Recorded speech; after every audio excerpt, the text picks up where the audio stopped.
Ho ho ho! Hello, ladies and gentlemen. It's me, 1Gamer54. Made the video today. Today is that time of year again. A time where you can settle down with your family and loved ones. A time where we get together and awaiting the new year, essentially. A time where you can sit back, relax in front of a firing place with a nice hot tea of cocoa. As we are waiting for Sonic the Hedgehog 3.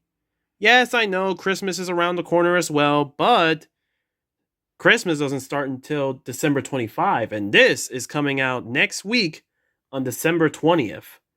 So, kind of hand to hand, if you ask me. But yes, ladies and gentlemen, the long awaited Sonic the Hedgehog 3 is coming up next week, and in turn, everyone's excited to see the portrayal of Shadow the Hedgehog. My boy is finally getting his cinematic debut with the voice of Keanu Reeves, aka John Wick himself. So, already we're going to have a wild ride with this one. But it really got me thinking. I want to predict the movie. Yes, I want to tackle how I think the movie's going to end a whole week before it gets released. So, why not let's do that, shall we?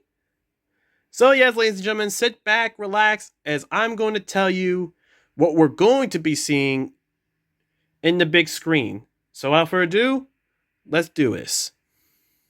So, firstly, I just want to think we should really start with one character in specifically. A character that has been shown prominently in this movie. A character that literally his fate after the movie is it's out there right now. And of course, talking about Gerald Robotnik. Yeah, old man right here. Old Eggman right here. So, while everyone was going crazy to the fact that Shadow pulled out a Glock and tried to ice Sonic, a lot of people, myself included, were surprised that Gerald Robotnik is here. And I mean, it makes sense, Gerald Robotnik was a key aspect. Well, not really a key aspect, but an aspect nevertheless in Sonic Adventure 2, which this movie is highly adapting about. But it's the fact that he's here, alive, and teaming up with his grandson that got me, hitting the rock. Me basically doing the rock eyebrow. Because, by my understanding, Gerald should be dead. To bring up the speed for everyone who don't know, Gerald Robotnik is the grandfather of Eggman. And he's also the grandfather of Maria Robotnik. You see, Gerald Robotnik worked for Gunn, and he has made a lot of stuff when he was in the Ark. One of those things was the BioLizard. This BioLizard, to be more precise, and, well, for any Sonic fan out there, you can kind of tell what happened to the BioLizard. So, after the BioLizard incident, basically Gerald Robotnik basically made the deal with the Space Devil. No, I'm not kidding with you. He literally made a pact with the Space Devil. The Space Devil in question being Black Doom, who is the leader of the Black Arms. And, well, what do you get when you combine the human manufacturing with Gerald Robotnik plus the blood of the Black Arms and blood in Black Doom? Well, of course, you're going to get Shadow the Hedgehog, or Project Shadow as he is known for. But you'll be thinking, so what gives about all that? Well, Gunn wasn't really specifically happy with all that. So they kindly shut down the Ark. Well, I would say kindly, but there was a casualty. Yeah, let's just say one Gunn soldier had the bright idea to shoot Maria in the back in front of Shadow. I'm sure that's not going to give any consequence whatsoever. Following the death of Maria Robotnik, Gerald Robotnik went mad. And he swore revenge on everyone. he was going to use the space colony arc to basically blow up the planet that Eggman basically used. Eggman demonstrate its power by destroying half the moon. Or in case what people are talking about, and I'm pretty sure a lot of people know of, how do you like that, Obama? I I can't say it with a straight face, but shout out Snapcube. Basically. So you can kind of see the cracks in all this, right? I do believe on one thing. I believe right here, Eggman doesn't know it, but I think that Gerald Robotnik is going to betray Eggman. I mean, look at the math here. Eggman wants to rule the Earth, Gerald wants to destroy the Earth. Nate, Shadow also wants to destroy the Earth. So, that partnership isn't going to last long. And you know what's sad about all that? If it's true that Gerald Robotnik will turn on Eggman, which I predict will happen like towards the end of the movie or like during the final battle, I do 100% believe that this will break Eggman and basically reduce his sanity to near zero. Because you gotta remember that in this Sonic Cinematic Universe, Eggman was abandoned by his family. He was abandoned by his mom and dad.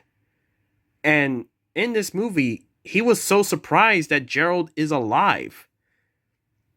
So much so that he just said Papa, which is something that I'll tackle maybe in a different short. But essentially, this is the first time ever Eggman has met up with anyone that has the same blood as him. Someone capable, smart like him. So obviously, he's going to look up to Gerald with so much admiration. So, what would happen if Gerald just twists the knife in Eggman? Like, obviously, Eggman's gonna go crazy. And I believe after that betrayal, Eggman is gonna be so dependent on his machines like never before. And that would probably be the end of his relationship with Agent Stone. Now, yes, I know people are screaming blasphemy. How dare I suggest that Eggman and Agent Stone should split up in this movie? But really look at the facts, guys. Eggman would not really take any liability here. Maybe by dismantling, like disbanding with Agent Stone, that's where he's creating Orbot and Cubot, being formally reliant on robotics. Because in his eyes, humans just fail him. People have failed him. But machines never did. So, as much as I don't like it to happen, because I really do enjoy Eggman and Agent Stone when they're together, I feel like it's gonna be the case on this one. Okay, so that's it. That's my theory. That's my prediction. Just saying a betrayal that everyone and their grandmothers know what's gonna happen. That's the big video. Well, no, that would be too easy. I'm pretty sure everyone knows this, and honestly, it's just honest movie knowledge at this point. So I don't want to leave it to just that. And plus, I made a short about this, so it's like, really, just giving some evidence? No. Instead, I want to go higher. I want to predict the movie that we're going to get next. I want to talk about the hypothetical Sonic the Hedgehog 4. So let's look at the facts. And the only facts that I can give you is that we can pretty much predict the future of the Sonic Cinematic Universe by one theory and one theory alone. Color theory. So in case you guys don't know what color theory is, or maybe you don't know about this theory at all, basically color theory revolves around one character in particular in the Sonic Cinematic Universe. And that, of course, is Maddie Wazowski, aka Pretzel Lady. Maddie Wazowski is basically, the love interest and I'm pretty sure wife to Tom Wazowski, aka Donut Lord. She, by all accounts, is Sonic's adopted mother. Well, adopted human mother after, Long Fang. I mean, Long Claw. I'm sorry. Not Long Fang from Avatar, but Long Claw, yeah. And basically, color theory revolves around the type of colored shirt that she wears in the movie. Look at this. This is a scene from. This is a screenshot from Sonic the Movie 1. Sonic the Hedgehog Movie 1. What color is she wearing? Yellow. To orange yellow shirt. And what do we see at the end credit scenes of the movie? Well, we got Tails the Fox at the end credits. And this is her in Sonic the Hedgehog 2. Notice that she's wearing a black leather jacket with a red undershirt. And who do we see at the end of that movie? Shadow the Hedgehog. So now look at this character profile for the upcoming Sonic the Hedgehog 3. She is wearing a purplish pink sweater. Interesting.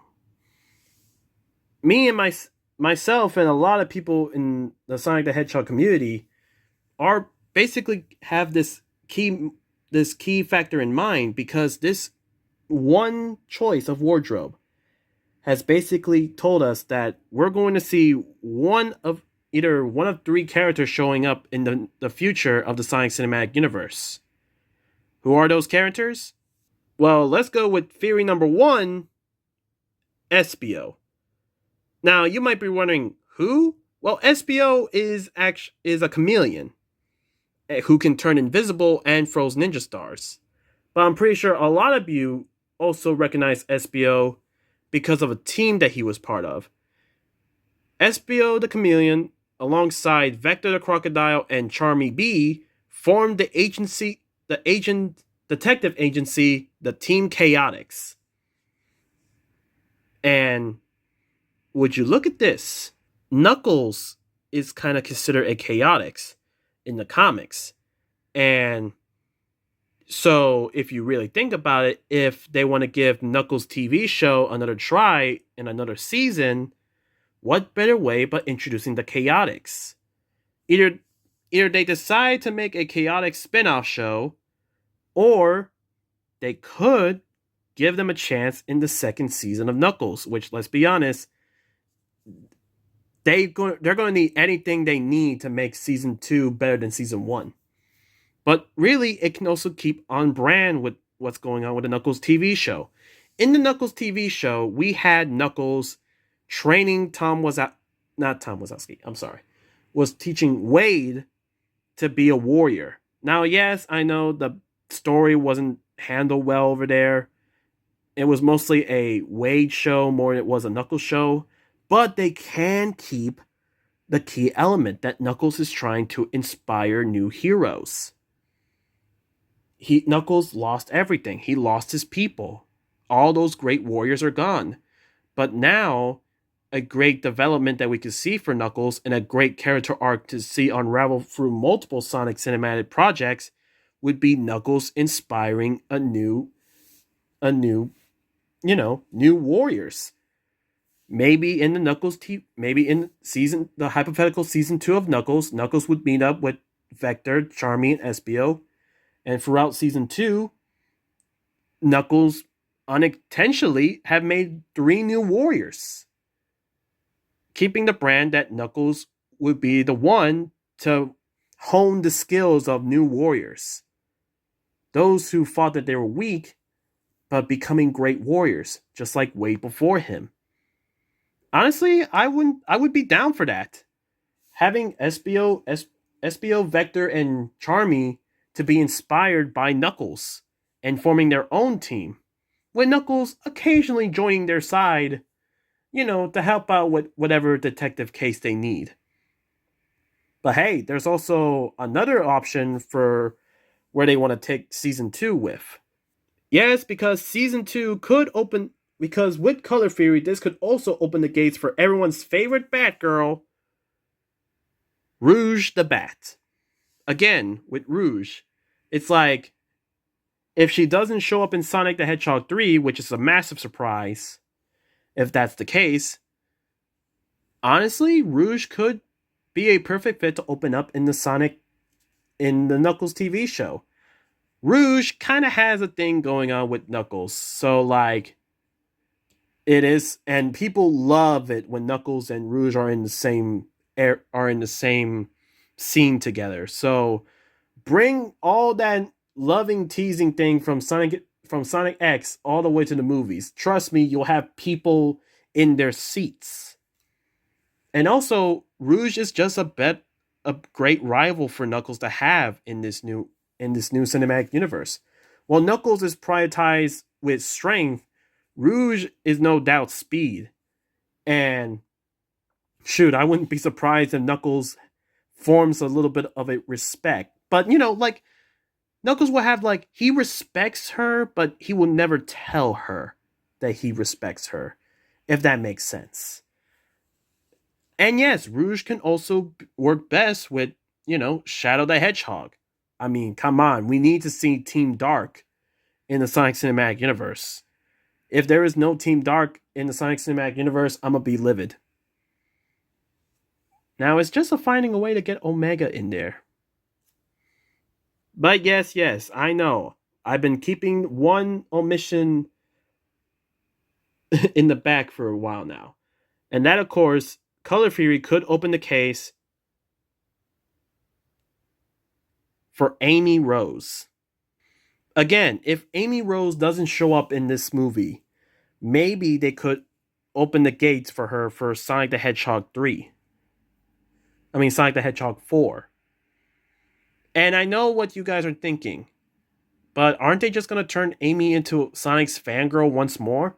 Wrong, actually, because as we've seen in ever since I believe it starts with Frontier, that Amy has been essentially developing her own character. It's not just in the games, we're also seeing it in other corners of Sonic the Hedgehog. Sonic Boom, Amy is basically acting as her own woman. In the IDW comics, we saw that Amy was taking more of what Sally from the Archie comics took, basically being Commander, essentially. And we see more character development sprinkle in Sonic Frontiers as well. So, and honestly, I can kind of see that Sonic would be so in awe with Amy. Maybe not like lovey dovey, but like in awe because, hey, there's a female hedgehog. He'll probably already met Shadows. I mean, he is basically meeting Shadows, so he could meet another hedgehog. I mean, just imagine the reaction he'll have to see a female hedgehog who is nice and not punching him in the face like Shadow, but is a female. Like, I know Sonic's going to be going crazy saying he thought that he was the only hedgehog around. But ever since his battle with Shadow, boom, there's Amy. And honestly, there can also be a big plot point with more like, because let's be honest, the Sonic the Cinematic Universe has been showing a lot more of going back to former roots. And I also want to give out the fact that Amy can use tarot cards in doing tarot reading. So, and with tarot reading, it can help her, predict the future in some way. It's kind of what happened in Sonic CD. Amy predicted that she'll meet the blue hedgehog in Little Planet. So, if you ever want to make a hypothetical Sonic movie 4, I don't know, maybe Sonic movie 4 you could make it sound like maybe Amy thought that Sonic was an enemy because, Sonic doing misdeed that will cause the end of the world, only to discover it could be a robotic duplicate of him, aka Metal Sonic, or a little passing nod, maybe like saying like maybe at the end of Sonic the Hedgehog 4, Amy would think that maybe her tarot reading was wrong and that maybe that Sonic is just, not like that type of person. Only for later down the line, we see a future Hedgehog. Probably to, raise some stakes and maybe make her question if her terror ring was actually on point, that Sonic is a menace. Again, yes, I know that seems a little far fetched, to say the least. I'm basically saying either Amy confuses Sonic to Metal Sonic in the hypothetical Sonic the Hedgehog 4, or Amy passing a little, like, dialogue and basically opening the possibility for Silver the Hedgehog to show up. I know that's a little fanficky, but come on. I'm pretty sure there's no doubt in my mind that they'll do great with Amy. But basically, yeah. Regardless of where the Sonic the Hedgehog cinematic universe goes, I really hope it does continue. I'm not gonna lie to you guys. I really do like the Sonic movie verse, to say the least.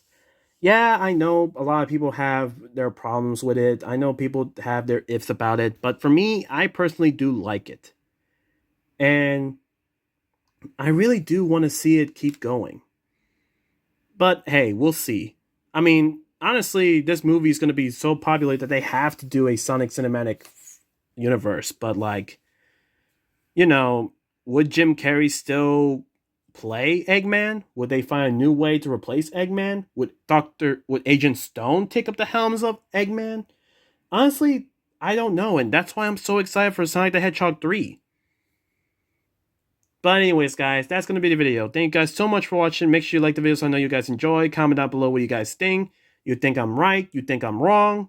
Leave it down in the comment section below.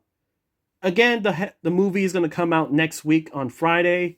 And you can bet your bottom dollar that I'm going to go and buy. I'm going to go get my tickets. I'm going to sit back, relax, and watch how Sonic vs. Shadow goes down this big screen.